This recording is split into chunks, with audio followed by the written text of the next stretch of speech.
Nick is in Paddington. Nick, what's your take on what's happened? Welcome. Hello, Eddie. I'm just a dad, and I gave my career up 5 years ago to work in schools, and I'm flabbergasted. It's great to see everybody coming together around this, left and right, Conservatives, left wing.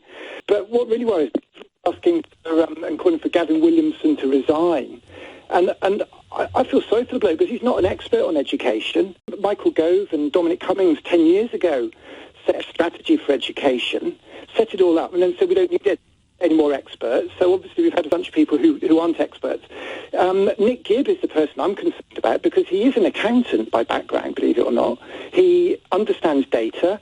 He's probably written a few algorithms in his time, so I personally think he should have known better. In fact, I've just launched a petition on change.org, #Gibb must go, because I personally think Mr. Nick Gibb is responsible for a lot of this, not just this, but an ongoing narrowing of our curriculum that has blighted many children's futures. It's impacted the creative industries and has caused lots of problems for this country in the last few years. So I don't know what you think, but I personally think Nick Gibb has a lot to answer for here. Dominic Cummings is miles away. Obviously, he's nowhere to be seen. So I think Nick Gibb's got to carry the can, personally.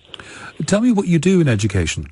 I advocate for creativity. I mean, you can't make this up, really. I saw a TED Talk. You've probably heard the TED Talk. The number one TED Talk is by a chap from Liverpool, a professor, who says that schools can teach creativity out of children. Now, I've worked in the creative industries for 20, 30 years. I was creative as a child. I had 2 boys, and I thought, my goodness, and I looked into this, and I found that it actually was the case. There's a whole lobby that denigrated that chap, Sir Ken Robinson it was, who did that talk. And they've called him a butcher, given a ticker tape parade by the National Union of Pigs.